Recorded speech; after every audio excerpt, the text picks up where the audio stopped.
Students, OPS maths classes में आपका welcome. Chapter 6 triangles, class 10 exercise 6.3 question number 11 हम करने जा रहे हैं। इन फिगर 6.40 ए फिगर दिया है। E is a point on side C B. ये साइड सी बी है, उसको प्रोड्यूस किया गया है और ई पॉइंट लिया गया है। ये आइसोसेलेस ट्रायंगल है जिसमें A B is equal to A C given है। ये साइड ए बी ए सी के इक्वल दिया है। A D perpendicular B C, ये ए डी है ना, ये परपेंडिकुलर है, मतलब 90 डिग्री का एंगल डी पर बनेगा दोनों साइड में। और ई एफ पैरेलल है ए सी पर, तो मतलब ई के दोनों तरफ 90 डिग्री का एंगल बनेगा। हमें बताना क्या है, A B D. A B D A वाला जो ट्रायंगल है जो हमने सेलेक्ट किया है ये ट्रायंगल, और दूसरा कौन सा है, ई सी एफ। यहाँ ई से शुरू होगा, सी से जाएगा, एफ पर खत्म होगा।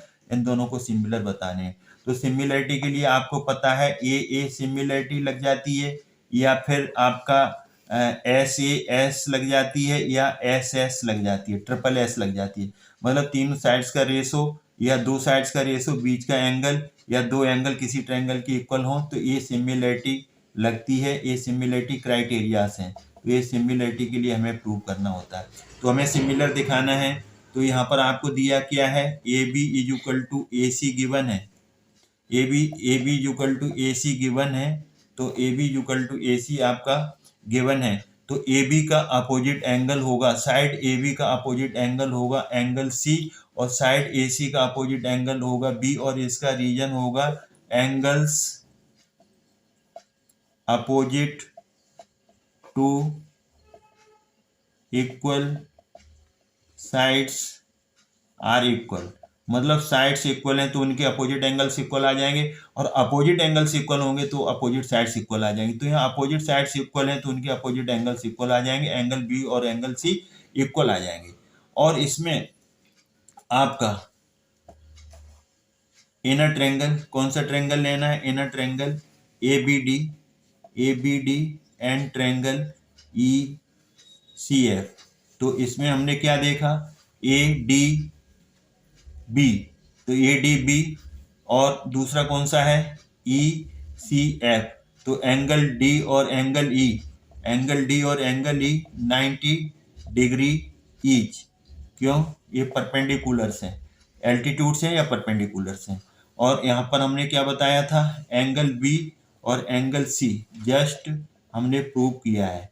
तो इसलिए यहाँ से एंगल बी और एंगल सी, जब हम ट्रायंगल ए डी बी ले रहे हैं तो फुल बी आ गया, और ई सी एफ ले रहे हैं तो इसमें फुल सी आ गया, और डी और एफ 90 डिग्री की। तो यहाँ कौन सी सिमिलरिटी लग जाएगी, ए दो एंगल इक्वल आ गए ना। तो यहाँ पर therefore triangle A B D similar होगा, सिमिलर का साइन है ई सी एफ। यहाँ लिख देंगे by a similarity, a similarity के अकॉर्डिंग ये हो गया। अब हम इसी वीडियो में क्वेश्चन नंबर आपका, इसी वीडियो में हम आपका क्वेश्चन नंबर 15 करेंगे, और नेक्स्ट क्वेश्चंस के वीडियो हम अपलोड कर चुके हैं। Question number 15, a vertical pole, ये पोल है, इसको वर्टिकल पोल बोलेंगे। 6 मीटर इसकी हाइट है, शैडो मतलब इसकी छाया 4 मीटर है, शैडो इसकी ग्राउंड के ऊपर है। एट द सेम टाइम, उसी समय शैडो 28 मीटर है, किसकी, टावर की। ये टावर है, इसकी हाइट निकालनी है, इसकी शैडो 28 मीटर है। Find the height of the tower. तो हम सॉल्व करेंगे। हमने नेमिंग कर दिया, ये पोल है ना, यहाँ से नेमिंग कर दिया ए बी सी और डी ई एफ। पोल खड़ा होगा बेस पे तो एंगल बी 90 डिग्री, टावर खड़ी होगी बेस पे तो एंगल ई 90 डिग्री। तो हम देख रहे हैं यहाँ पर इनर ट्रायंगल कौन सा ट्रायंगल, ए बी सी, और दूसरा कौन सा है, an triangle D E F. हमने इसको देखा, ऑब्जर्व किया, तो क्या मिला, एंगल बी और एंगल ई 90 डिग्री ईच होंगे। क्यों होंगे, ये परपेंडिकुलर्स हैं। ये क्या है, परपेंडिकुलर्स। उल्टा टी बनाओ, एस परपेंडिकुलर्स पर आ जाएगा। एंगल ए और एंगल डी इक्वल आएंगे, angle A angle D equal आएंगे, क्योंकि सन की जो रेस उसी टाइम पे यहाँ पर पड़ रही है इस सी पॉइंट पर। तो इसके टॉप का यहाँ एलिवेशन बनेगा एंगल ए पर, और यहाँ पर सन रेस पड़ रही है उसी टाइम टावर के टॉप पर। तो डी पर जो एंगल बनेगा दोनों इक्वल आएंगे। इसका रीजन आप लिख दो, angle of elevation, angle of elevation, angle of elevation of the sun, एक ही टाइम पर सन की रेस पड़ेंगी पोल के टॉप पर और टावर के टॉप पर, तो एंगल ए और एंगल डी आपके दोनों इक्वल आएंगे। तो इसलिए आपका ट्रेंगल कौन सा, ए बी सी सिमिलर हो जाएगा ट्रेंगल डी ई एफ के, बाय दो एंगल इक्वल आ गए ना, ये इस ट्रेंगल के एक एंगल ए डी के इक्वल आ गया, बी ई के इक्वल आ गया, दो एंगल इक्वल आ गए, तो तीसरा अपने आप इक्वल होता है, तो बाय ए सिमिलरिटी क्राइटेरिया, ये इसका रीजन हो गया।